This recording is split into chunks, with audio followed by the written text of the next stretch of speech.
ഇന്നത്തെ ജഡേജയുടെ വിവാദ ഔട്ടാണ് ക്രിക്കറ്റ് ലോകത്ത് ഇപ്പോൾ ട്രെൻഡിംഗ് ആയിരിക്കുന്നത്. സഞ്ചറിന് ബോള് ജഡേജ തടയാൻ ശ്രമിച്ചു. പിന്നീട് നാടകീയ സംഭവങ്ങളാണ് അരങ്ങേറിയത്. ജഡേജ അമ്പയറുമായിട്ട് ദേഷ്യപ്പെട്ടു. ഈ ഒരു സംഭവത്തെ പറ്റിയാണ് നമ്മൾ ഇന്നത്തെ വീഡിയോ നോക്കുന്നത്. ഇതുപോലത്തെ IPL ന്യൂസിന് വേണ്ടി ഈ ചാനൽ മറക്കാതെ സബ്സ്ക്രൈബ് ചെയ്യൂ. രാജസ്ഥാൻ ടീമിൽ നിന്ന് ദയനീയ പരാജയമാണ് ഏറ്റുവാങ്ങിയത്. 141 റൺസ് മാത്രമേ രാജസ്ഥാന് എടുക്കാൻ സാധിച്ചുള്ളൂ. അവരെ സംബന്ധിച്ചത് ചെറിയൊരു സ്കോറായിരുന്നു. സെക്കൻഡ് ബാറ്റിംഗിൽ ചെന്നൈ ഈസി ആയിട്ട് കളി ജയിച്ചു. രാജസ്ഥാൻ ടീമിന് എന്ത് സംഭവിച്ചു എന്നാണ് ആരാധകർ ചോദിക്കുന്നത്. രാജസ്ഥാനെ ഇന്ന് പിഴച്ചത് ബാറ്റിംഗ് തന്നെയാണ്. കുറച്ചും കൂടി നല്ല രീതിയിൽ കളിച്ചുവെങ്കിൽ രാജസ്ഥാൻ ഇന്ന് ഉറപ്പായിട്ടും കളി ജയിക്കാൻ സാധിച്ചേനെ. CSK പോലെ ഒരു ടീമിനെതിരെ 200 റൺസെങ്കിലും എടുക്കണമായിരുന്നു. എന്നാൽ രാജസ്ഥാൻ ടീമിന് അത് സാധിച്ചില്ല. റിയാൻ പരാഗ് ക്രീസിലുണ്ടായിട്ടും അവർക്ക് ഇന്ന് കളിക്കാൻ സാധിച്ചില്ല. അത്രയ്ക്കും സ്ലോ പിച്ചായിരുന്നു. ഇന്ന് CSK ടീമിന്റെ 15ാം ഓവറിലാണ് ആ സംഭവം നടന്നത്.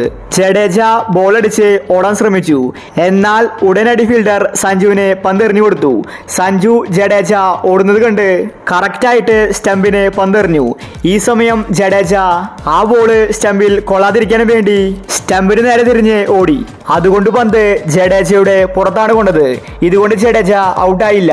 ശരിക്കും പന്ത് സ്റ്റംപിൽ കൊണ്ടെങ്കിൽ ഉറപ്പായിട്ടും അത് ജഡേജ ഔട്ടായിരുന്നു.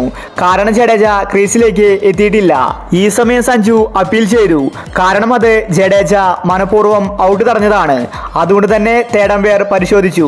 ഇതിനുശേഷം തേർഡ് അമ്പയർ അത് ഔട്ട് കൊടുത്തു. വിചിത്രമായ പുറത്താകലിനാണ് ജഡേജ ഇന്ന് സാക്ഷ്യം വഹിച്ചത്. ഫീൽഡിംഗ് തടസ്സപ്പെടുത്തിയതിനാണ് ജഡേജ പുറത്തായത്. തേർഡ് അമ്പയർ നോക്കിയപ്പോൾ കൃത്യമായിട്ട് ജഡേജ അത് ഔട്ട് തടയാൻ വേണ്ടിയാണ് അങ്ങോട്ട് ഓടിയത്. ഒരിക്കലും സ്റ്റംപിന് നേരെ ഒരു ബാറ്റ്സ്മാൻ ഓടാൻ പാടില്ല. സഞ്ജു കറക്റ്റ് ആയിട്ടാണ് സ്റ്റംപിൽ എറിഞ്ഞത്. ജഡേജ തടഞ്ഞില്ലെങ്കിൽ ഉറപ്പായിട്ടും അത് സ്റ്റംപിൽ കൊണ്ടേനെ. തേർഡ് അമ്പയർ ഔട്ട് വിളിച്ചപ്പോൾ ജഡേജ ദേഷ്യപ്പെട്ട് അമ്പയറോടും സഞ്ജുവിനോടും സംസാരിച്ചിരുന്നു. അപ്പോൾ ഇതുപോലത്തെ IPL ന്യൂസിന് വേണ്ടി ഈ ചാനൽ മറക്കാതെ സബ്സ്ക്രൈബ് ചെയ്യൂ.